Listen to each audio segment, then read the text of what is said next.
Corvus Glaive, the husband of Proxima Midnight. Let's see how to assemble him.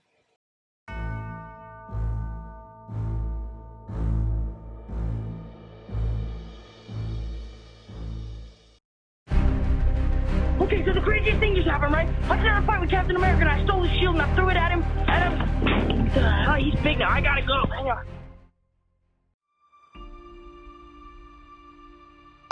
Alright, so first off, I'm just going to set myself up, place everything where I need it, and then I'm going to start unclipping the pieces. I'm going to start off with Corvus. He's a little bit bigger and seems to be less issues based off of the instructions. So I'm just going to clip out all the pieces, as none of them seem to be confusing as to what they are. It's not like one arm could go where the other arm is, etc.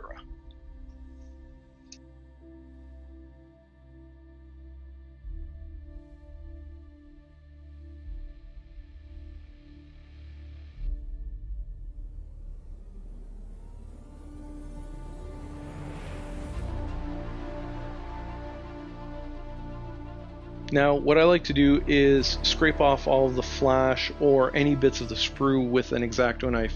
I tend to use a new blade whenever I do this. I want it as sharp as possible. If you're not comfortable, feel free to use something like Games Workshop's mold line scraper. It essentially does the same thing. It's not as sharp. You're not going to cut yourself with it. But it'll get rid of any of the mold lines. Luckily, in most cases with the Marvel Crisis Protocol miniatures, I haven't really seen that many mold lines. But that's also because these miniatures are pretty recent. The molds haven't had time to get damaged from constant production, so you won't see as many mold lines anyways. But there will be little bits of extra plastic where the injection came in and it held on to the model onto the sprue.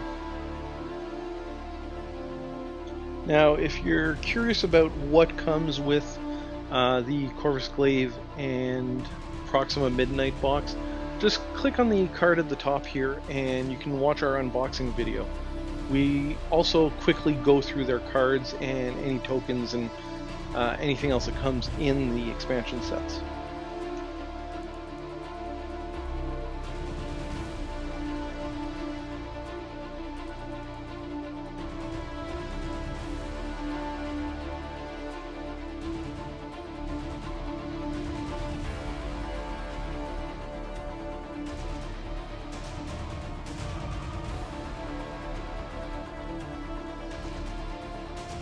Yeah, the flat files are perfect for any large flat surfaces that you might have, like the pedestals for these miniatures. Now we're going to start gluing some of the pieces together. Just a little daub of glue. These models tend to have pilot holes, so I put a little bit of glue there. A little bit on the side to make sure that it doesn't split open as it's drying. And there we go. A little bit of pressure, try to get the plastic that's melting to fuse together. Sometimes I go back with a little bit of glue on the outside.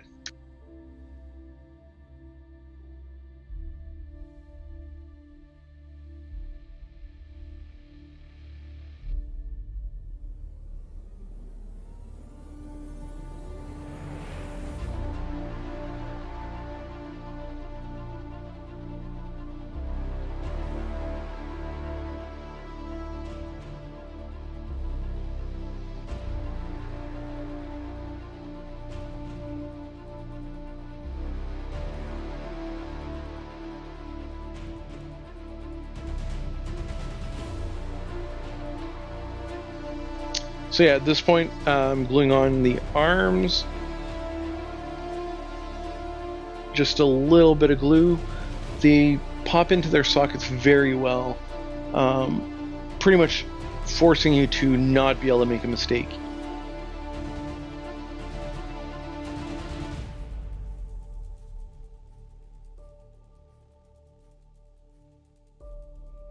So now for his cloak. This model is going to be painted mostly in dark colors with a lot of highlighting. I want to be able to access the back to make sure that the highlights go all the way around, that I can reach the inside of the cloak. So I'm going to actually not attach the cloak to the main model.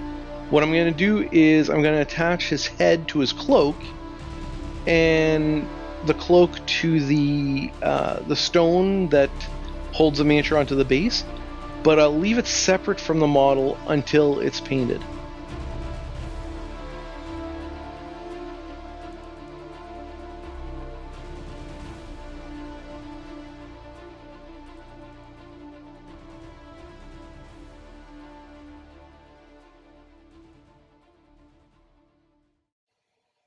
Hope you enjoyed that and that it was somewhat helpful for you.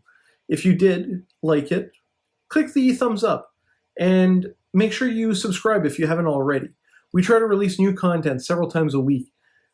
Click the bell icon if you want to be notified when this new content comes out. Cheers and have fun.